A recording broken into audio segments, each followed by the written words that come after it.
to Professor Skivenes. Thank you.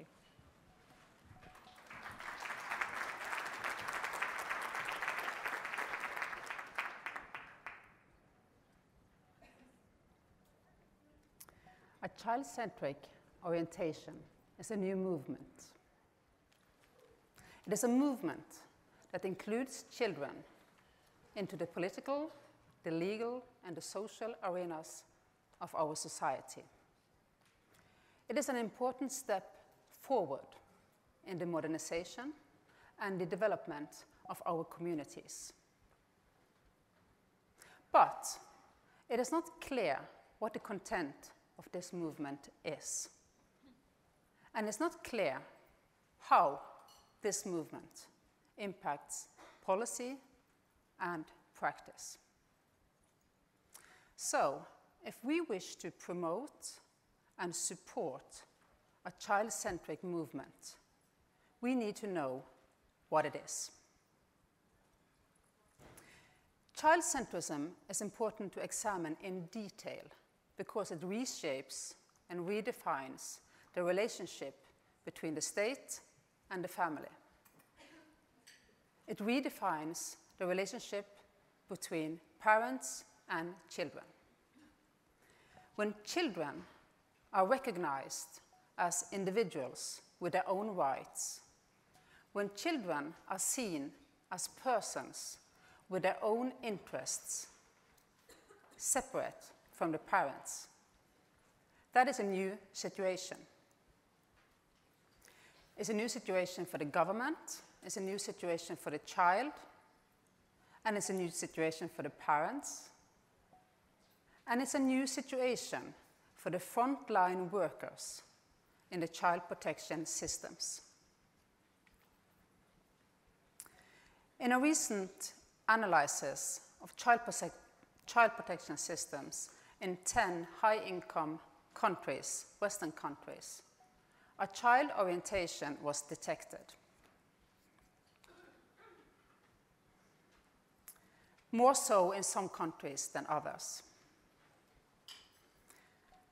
The content of this child orientation was, on the one hand, a particular view on children in the child protection system on policy level and on practice level. But it also included a particular view on children in the wider societies.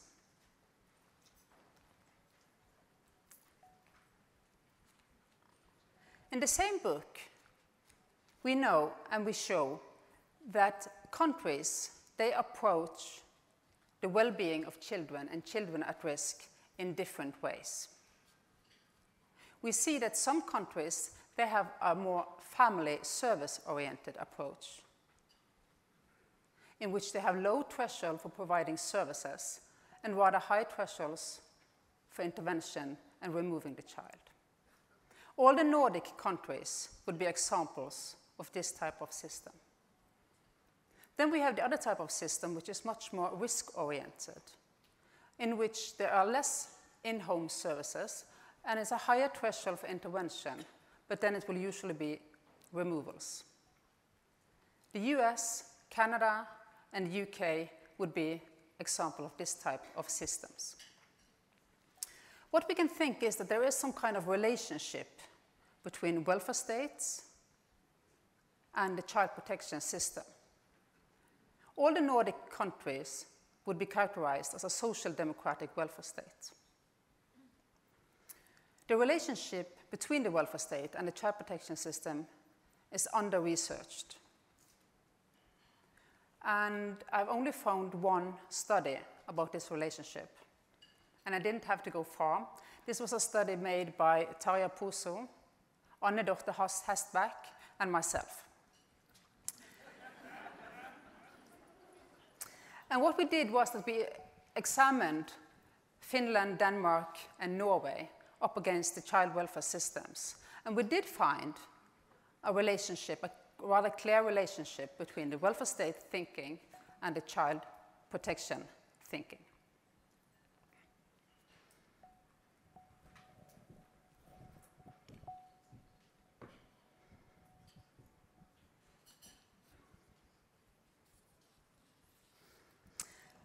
So the question is, these differences, they highlight a possible close relation between welfare states and child protection system, but we don't have much answers on what this connection is and how it impacts the child protection system. Also, we can think about the wider society and how the society provides for children's well-being. We have this recent overview from UNICEF, which is quite overwhelming, in which we can see that countries are ranked from 1 to 25. And what we see on this one is that the Nordic countries are all ranked very high on the list of countries which have a high well-being for children.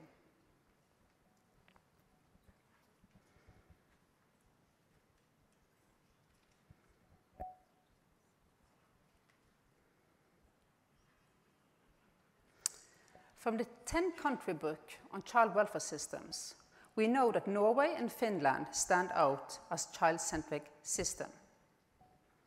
So what we see so far are glimpses of the many factors and elements in a country that will impact the interpretation and the shaping of a child-centric movement, like the type of welfare state, type of child protection system, policies on child well-being, in addition to the legal, political, and social context in a country.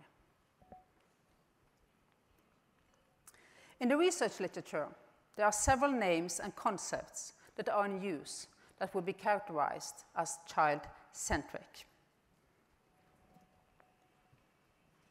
As you can see, empowering children, child partnership, children's views, child-sensitive, listening to children, child-directed, children's rights.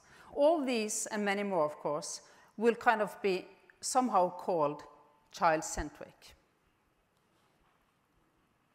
For example, among the research papers written on the issue, some would strongly argue that a child's participation is a necessary component for practice or a policy to be child-centric. Some would strongly argue that preconceived opinions and definitions of the child's best interests or what is good for a child is not compatible with child-centrism. Some would argue, close to the participation approach, that the child should be given the opportunity to speak and act on his or her behalf. That is, children should be able to decide for themselves. Some would argue that child-centrism is about seeing the child's interests, focusing on the child. And some highlight the power dimension in the interaction between adults and children, and argue that the inequality in power should be balanced. And some have a particular focus on meeting and seeing the child. I think I could go on for a much longer list, but the different focus and the content of these concepts reflect somewhat the complexity a child-centric orientation represents. A complexity that researchers try to solve by being clear about what child-centrism is, and by emphasizing different aspects and dimensions in the concept. However, I think it's easy to conclude that we do have a contested concept. The question is more if it is essentially contested. And that is it so that the conflict runs so deep that it's not possible to find an agreement on the content of child-centrism? Are there elements in this concept that would be so contested that we can't agree about them? An example on an essentially contested issue would be the holy city of Jerusalem. That is a city that is a symbol for the three major religions, Judaism and Islam and Christianity. And they all claim the holy city as essential for their understanding and as a symbol for their religion. Clearly, one cannot agree that only one of the religions can have Jerusalem as a symbol, and not the others. I think it's much too early to conclude on the concept of child-centrism if it's essentially contested, because we haven't actually gone into the debates and the discussion on what this concept should be and ought to be. When I read the research literature, I do see that there is different concepts at work and in play, but I do not see those conceptual discussions. I don't see the battles, the fighting about what should it be and what should it not be. So it's too early to conclude if it's essential, but clearly it is different opinions on what it is and what it should be. So the message to bring out at this point is we need a clear definition when we work with the concept. My preliminary definition is that there at least need to be two components in a child-centric concept. And one is that you need, and it's not very original, one is that you need a child perspective. Children are something different than adults.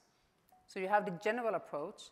Secondly, and of course you also have the individual child perspective. Secondly, you would need to include children's participation. Somehow children need to participate. And I adhere to the same paragraph as used in the Convention on the Right of the Child when I talk about participation. I will return to that. On the practice level, I think it's important that there are room for discussions of what child-centrism is and what it is, especially when you relate it to other types of considerations that you have to make when you work in the frontline services.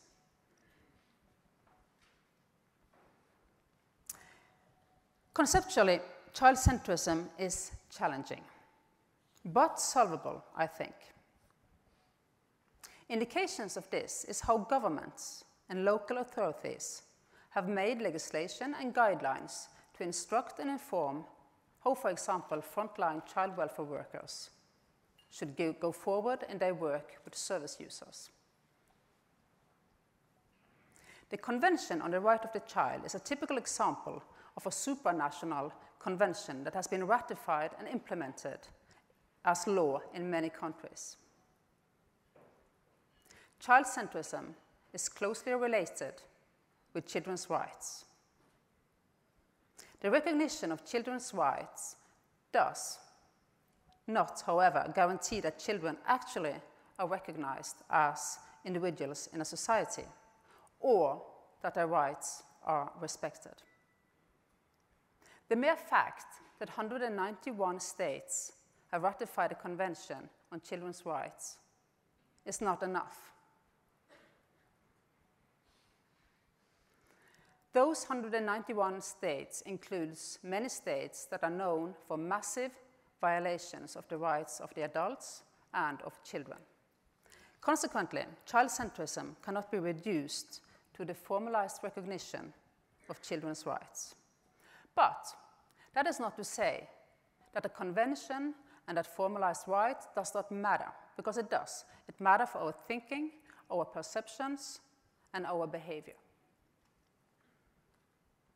I think the Finnish constitution is an excellent example of setting up a standard of how to think about children.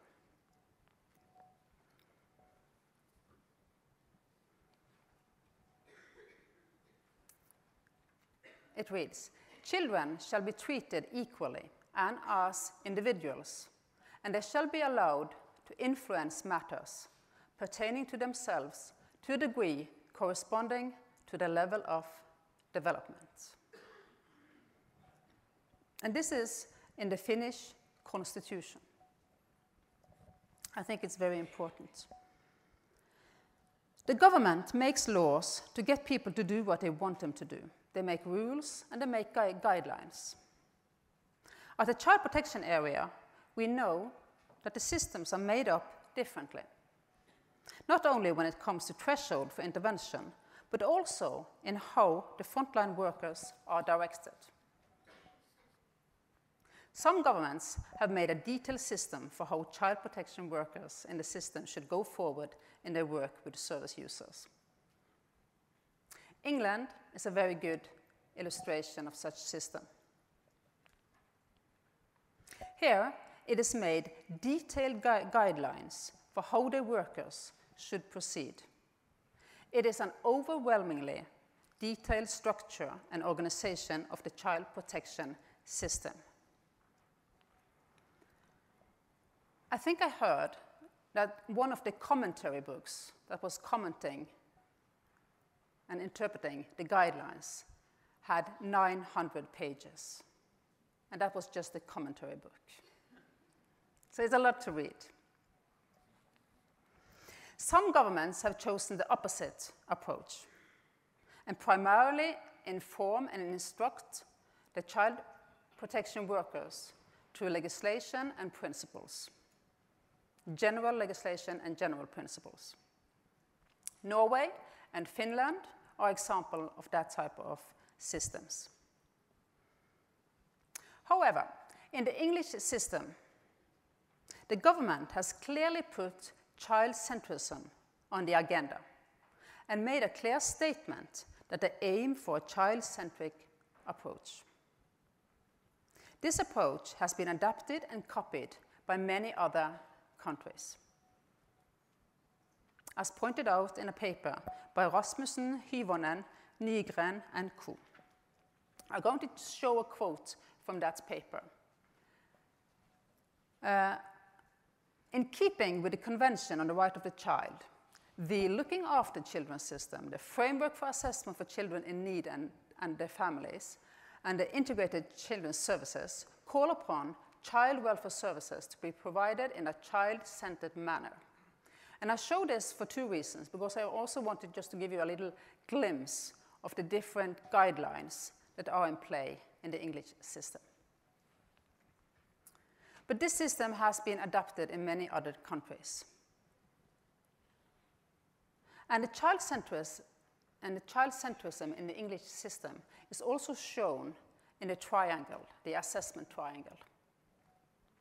Here we see the child is put in the middle, and then you have the questions dimensions on all three sides of the triangle. It's a very good illustration, and it's a very good kind of reminder of where to put emphasis. Norway is known to be a child-centric society and having a child-centric child protection system. They don't have a detailed instructions for how the child protection workers should go forward. They have incorporated the whole of the Convention on the Right of the Child in the beginning of 2000, which is now Norwegian legislation. And in particular, the government made changes in the paragraph on children's participation. This article is very similar to the article in the Convention, but we decided that we wanted to put an age limit on children's participation, or we wanted to mention the age, and I will show you. So a child that has reached the age of 7 and younger children who are capable of forming their own opinions shall receive information and be given an opportunity to state his or her opinion before a decision is made in a case affecting him or her. Importance shall be attached to the opinion of the child in accordance with his or her age and maturity. And it's interesting to see both the age of 7 years, but also those lower should be included. And as we see, the classical assessment consideration should be around age and maturity, and if they are able to make their own opinion. So, what we have here is two systems, the English and the Norwegian, that clearly subscribe to versions of child-centrism and children's rights. And both countries have made it very clear that children should have a central place in child protection work. However, practice does not seem to match these high ambitions. Eileen Moreau, which were responsible for the latest review on the English child protection system, states in a paper, "It is puzzling that the evidence show that children are not being adequately included in child protection work." And we have research reports from Norway indicating some of the similar lack of inclusion of children. So why is that so? Why don't these governments succeed? And of course, there is a multitude of explanations for this. On the one hand, you can ask, are there too few guidelines, as in Norway? Or are there too many guidelines, as in England? You could also ask if this is a wicked problem, a problem that is so complex, that is so difficult to solve, that it's not reasonable to think that we should succeed in this. I will return to that. It could also be, of course, resources. Clearly, if you have high ambitions for a sector, but you don't provide them with resources, we know from Lipsky that frontline workers, they will find coping mechanisms and handle this. It will not be according to the ambitions, but it will be handled. There are absolutely research that point us in some directions on these deficits and why things are as they are. But we do not have a systematic knowledge base on why children are not included properly in the child protection system. I want to show you a few examples from practice. A study of practice in England and Norway. And in addition, I want to include the US, California in the US. The US is right-based, but we wouldn't say that it's particularly child-centric. England and Norway is very much child-centric, and they are very differently structured. A very simple indicator of child-centrism within the child protection system will be that children's views are heard, that you speak with the child. Another indicator is if there is a consideration of the child's view, if it's given some weight.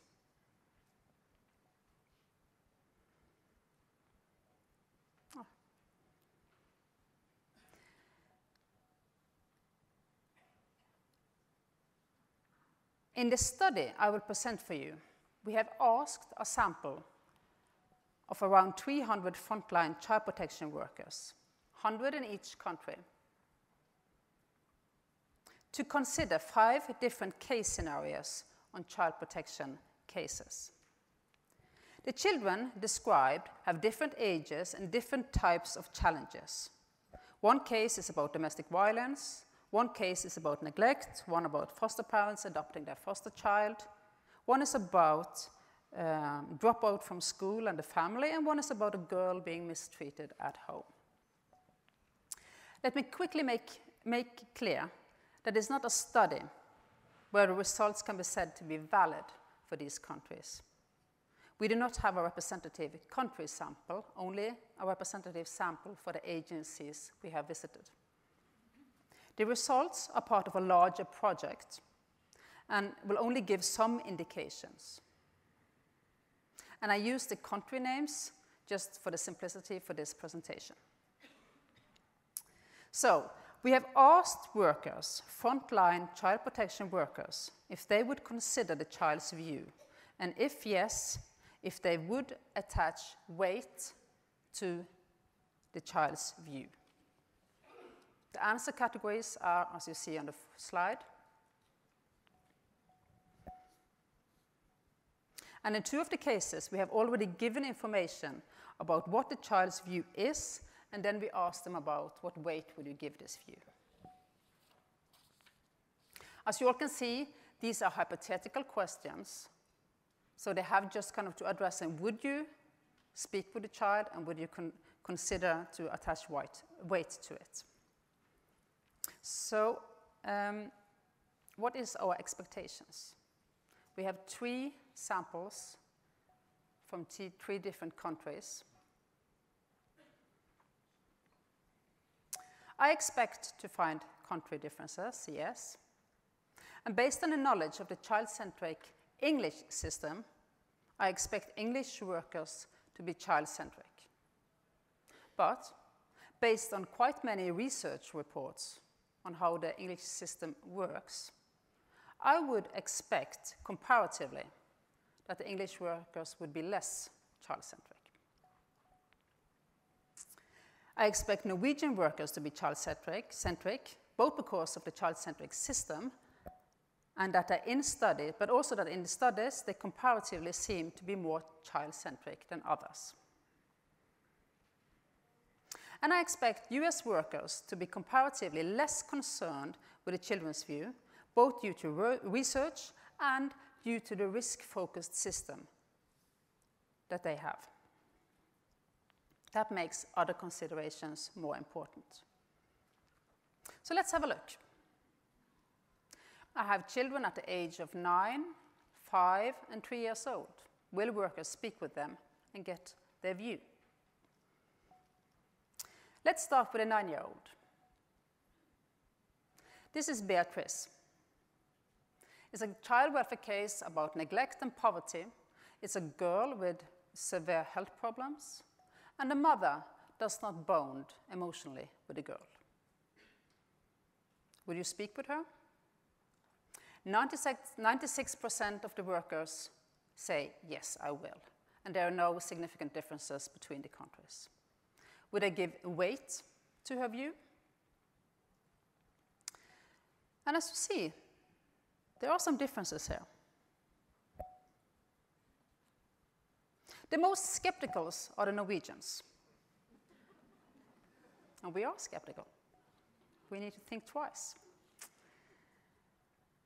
And we can see that twice as many English workers also say that they will put much or a lot of weight to Beatrice's view. 82% versus 42%. I bet that is a significant difference. Okay, how about the 5-year-old?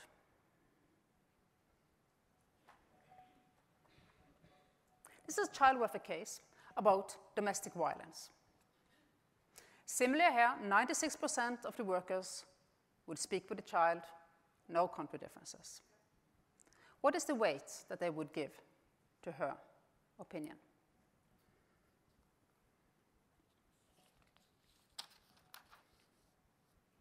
Quite similar findings as with the 9-year-old. Most skeptical are the Norwegians. And we see that the English and the American workers are almost similar. Okay. How about the 3-year-old? This is Benjamin. His foster parents wish to adopt him. His biological mother does not want him to be adopted. 50% of the workers would speak with a 3-year-old. That's not many, that's only half. Country differences? Yes.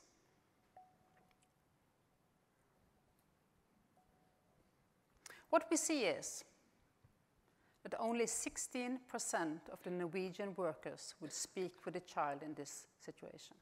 That's very, very surprising. Considerably more in England, 76%, than the US. So here we see a split. And the split is also evident when we examine if they will attach weight to Benjamin's view.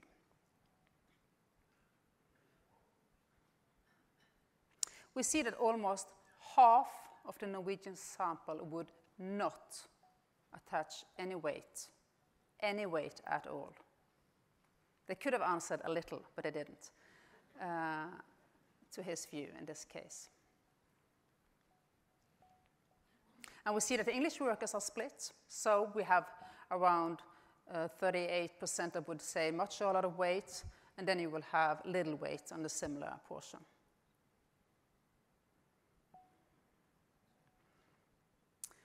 Okay, I will skip over 2 cases because I see that we are now getting short on time. So just bear with me.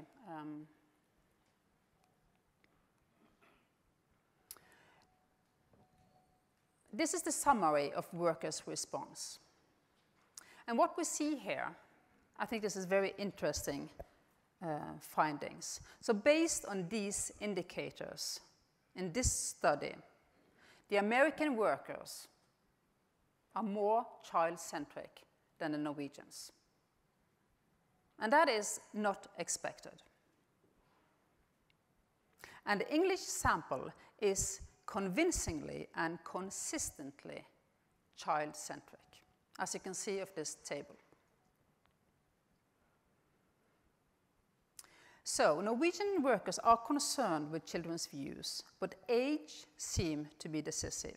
A 3-year-old is not spoken with, and a 15-year-old is deciding on herself. As you can see from this table on the bottom, they will attach 100% of the workers would attach a lot weight to the 15-year-old girl in this case.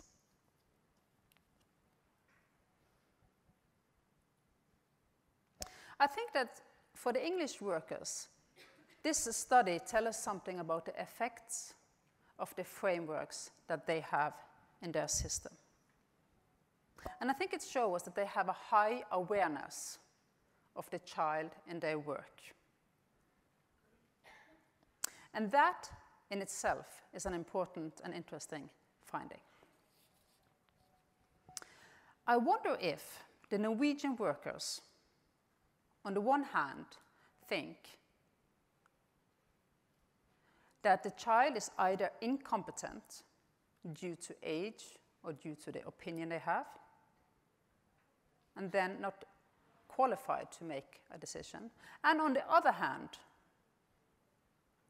that when the age is high and the opinion is sound, then they can decide for themselves, as for the case with the 15-year-old. I think that this black and white thinking is highly problematic.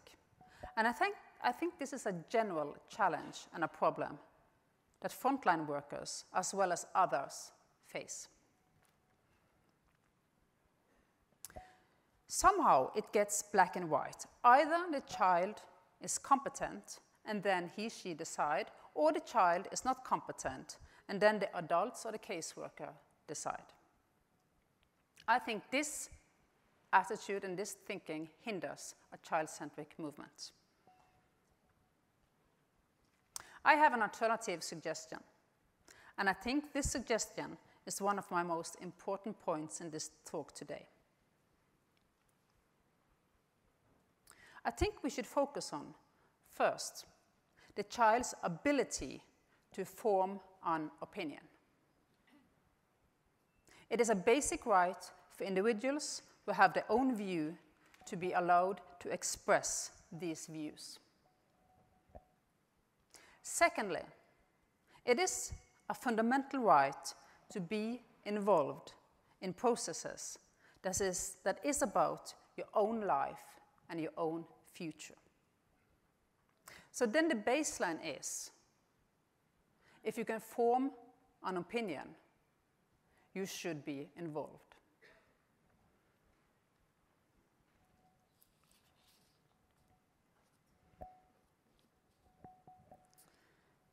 So, finally, is child-centrism a wicked issue? And clearly, the answer is yes. A wicked issue simply describes a problem or a task that is difficult or impossible to solve. The reason is that the situations and the contexts for implementation are contradictory, changing and difficult to recognize. And I think this is a very accurate description of child protection work. An important aspect of wicked problem is the lack of a clear definition, which is the case for child-centrism, as we have seen. There is also a lack of guidelines for how to balance this consideration up against other considerations. Clearly, within some child protection systems, there is not a lack of guidelines. But what is difficult to actually put into a guideline is the balancing aspect. And that is the child protection work. How to balance protection and participation, for example. And solutions are normatively embedded, which they clearly are in the child protection system. Many countries subscribe to the principle of best interest or the child's well-being.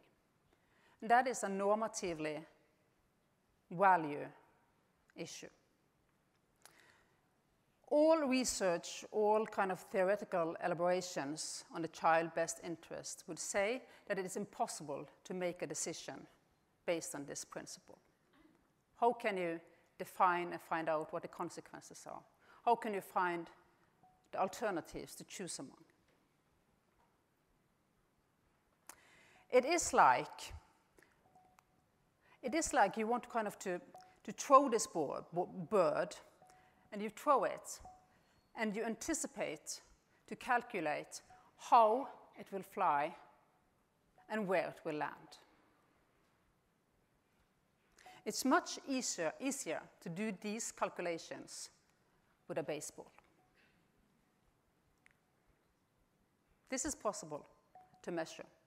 This is possible to calculate.